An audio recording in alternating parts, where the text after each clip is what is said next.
Hey everybody, I am Kevin Iole, and boy, am I excited about UFC 300. It's less than 2 weeks away right now, April 13th in Las Vegas.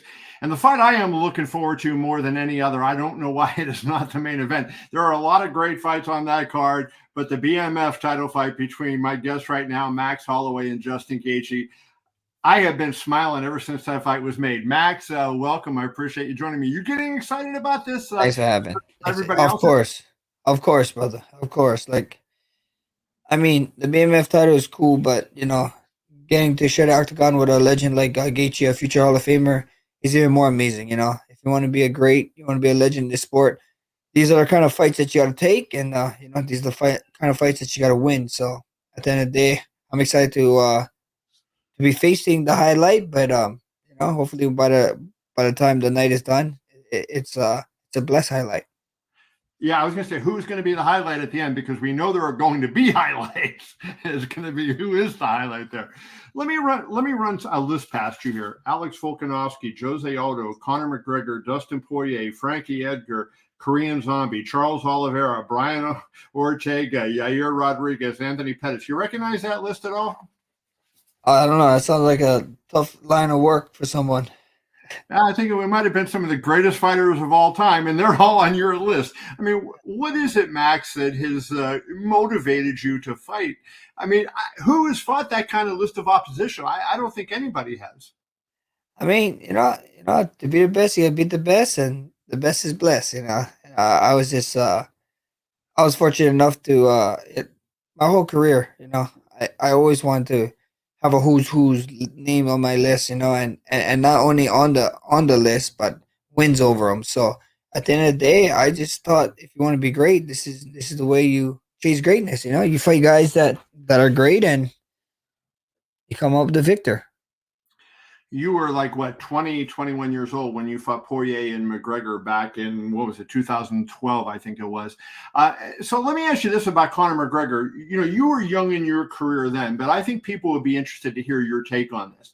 After you got out of the ring with him, that was on I was in Boston, August 17th, 2013. I was in Boston for that event. After you got out of the octagon with him, did you know how good he was? Did you realize that Conor would go on to the heights that he did? I thought, even when he first came in, when I took that fight, UFC was pushing him for a reason. We walking out for that fight. Not that many people know. We wasn't supposed to have casted walkouts, and we was live on. I think so. It was on Fox. I think so. It was Fox Sports, or I forget what it. I don't know what it was at that time. So yeah, I can't remember what it was Yeah, on. I can't remember, but we was on television, and they stopped us from walking so they could televise our walkout. So I mean that's enough that you can say. When I went in there, he felt like a fighter, man. He felt like he did his thing. He had his hand raised, and he went on to do great things. And not only great things in the octagon, but also great things outside the octagon. So my hats off to him, and I hope he keeps killing it. Is there any regrets? The one, there's a couple names you haven't faced. You faced pretty much everybody, but Habib is the one that you'll never be able to get. And I know you signed up for Habib. I was there when it looked like you were going to fight Habib, and of course that fell through. Any regrets on that one? Just because he became such an iconic figure in the sport. I think after you were supposed to fight him is when he really made the reputation. But any regrets about missing him, given everybody else you fought? Not at all. I believe things happen for a reason. And at the end of the day, I'm in a situation, or I'm in a place where first things first is sketchy. But if I can, go out there, get my hand raised, like we plan on doing, there's a lot of fights that can be there for us. And one of them being the 55 champ, which I think would be a fun one. So at the end of the day, I ain't got no regrets of everything. Things happen for a reason. Stuff fall through all the time, and I'm still on this path, and that's why I'm here today. I think one of the reasons that you're one of the most popular fighters, not only today in the UFC, but in UFC history, is that attitude that you have. And I want to read this quote that came from your YouTube channel, which is really interesting. I think if you don't subscribe to it, youtube.com/Max Holloway, You can also go to shopmaxholloway.com if you want to buy any of his merchandise. And I think you said you got some UFC 300 merchandise coming out soon. So if you want to keep an eye out for that. But Max, I want to ask you a question about this quote, but let me read this quote from you that you put on your YouTube channel. That's why me and you are different. That's why a lot of fighters are cut from a different cloth. Some fighters are worried about certain weights. Why? If you're on the pound for pound list, you should be willing to fight anybody. And that's what the pound for pound list is for. And then here's, to me, this is the interesting part. I'm sick and tired of everybody telling me how I've got to put a limit on me because you put a limit on yourself.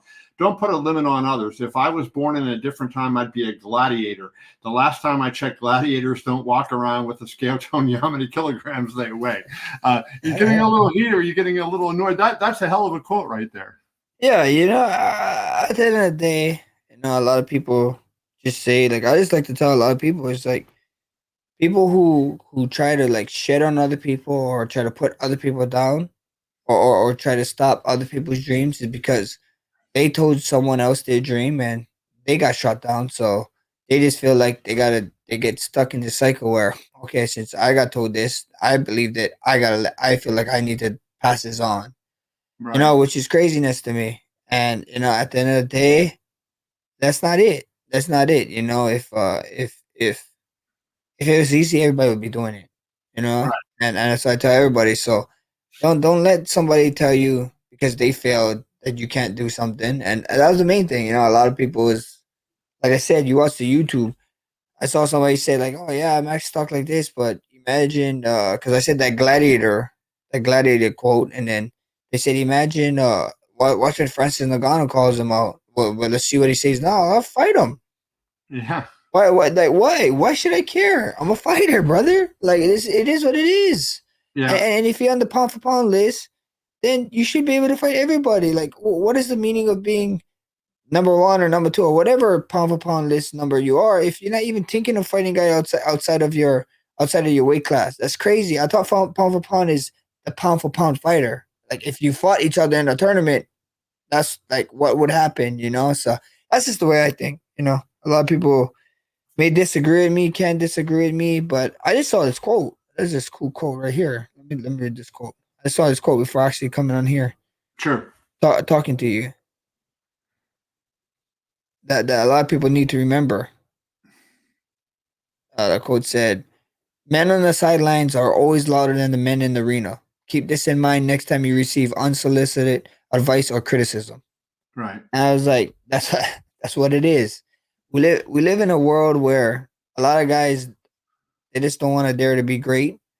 So, and they feel like they can't do it. So when they see somebody with hope or something, they try to tarnish it. We live in a social media time, and Yep. it's very, very depressing, I would say. Yeah, no, I would say too. I would encourage you, Max, when we get off this interview, to Google "The Man in the Arena" by President Theodore Roosevelt. It was something that he wrote, and I think if you read it, it'll really resonate with you because what he said is kind of what you were trying to get at here. And I think if you read that, "The Man in the Arena" by President Theodore Roosevelt, you would I really will. I will. appreciate that. I want to ask you before we move on. Did you see the video of Demetrius Johnson, the former UFC flyweight champion, in the jiu-jitsu tournament, fighting the 255-pound guy? Right. Yeah, of What course. did that say to you when you saw Demetrius beating up a guy that weighed basically double his weight?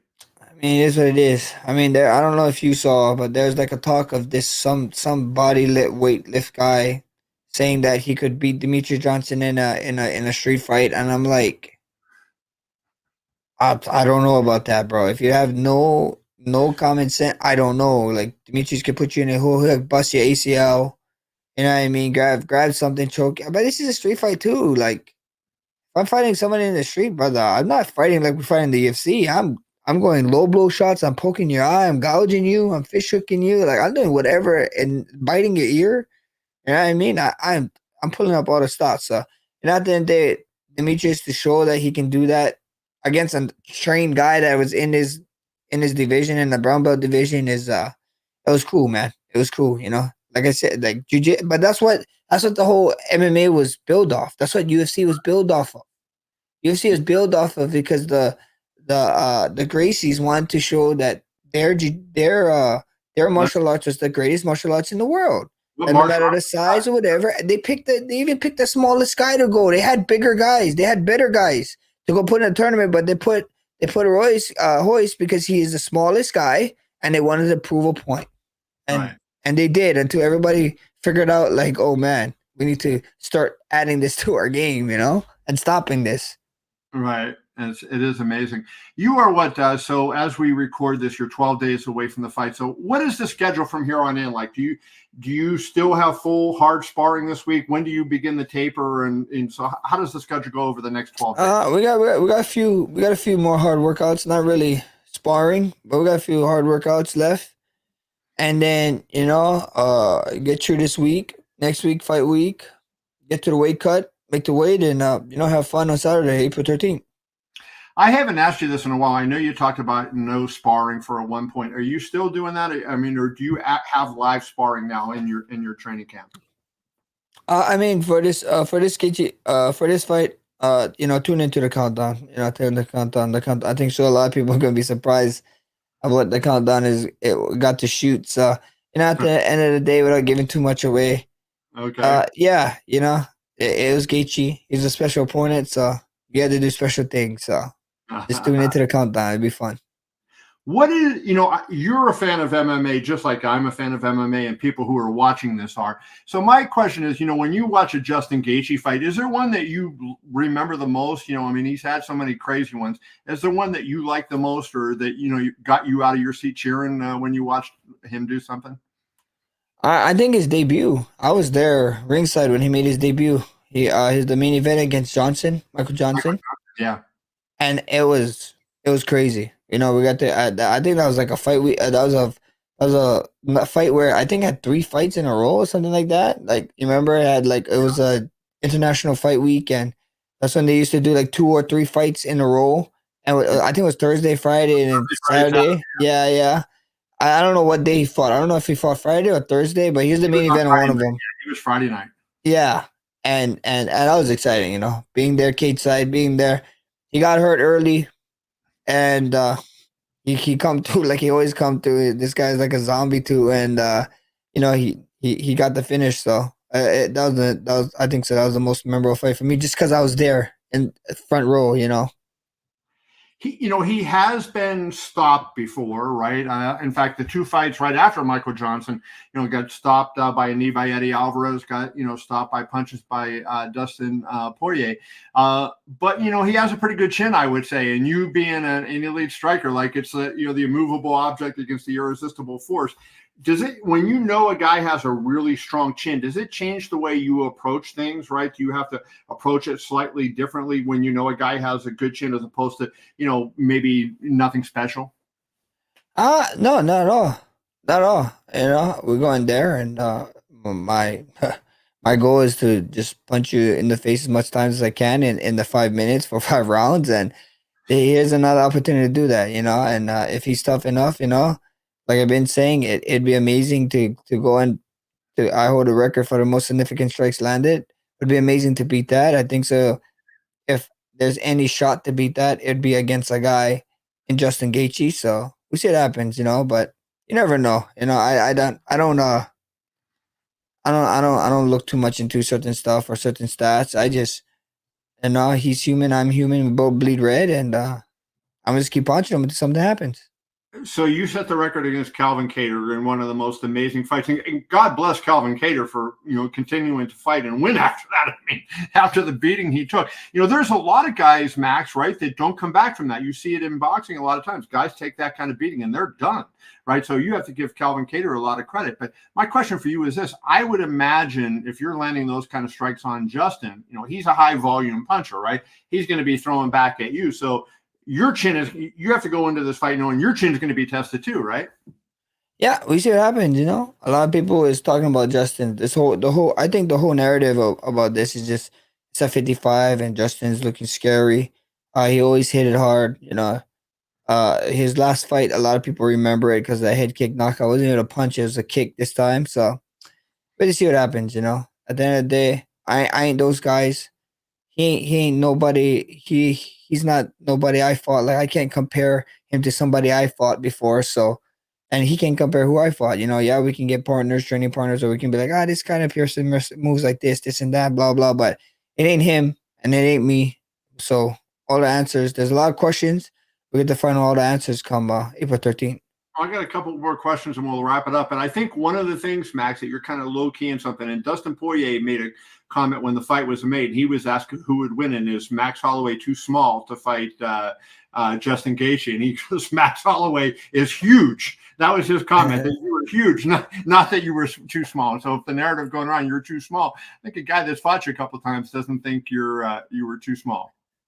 Yeah, at the end of the day, it is what it is, man. People are always gonna look for narratives. They're gonna look for if it's I'm too small, or Justin hits too hard, or I'm taking too much damage. There's so much narratives and questions. And like I said again, man, April 13th, we get to find out all the answers is there. Is it gonna be a highlight, or is it gonna be a blessed highlight? We get to find out soon enough here in a little under 2 weeks. Let's wrap it up with this last question. So I am really excited about UFC 300. I think the main event is a fantastic main event. Jamal Hill against Alex Pereira for the light heavyweight title. I'm just curious, of all those fights other than your own, which fight, if you had to buy a ticket to one of those fights, which one would you want to see the most?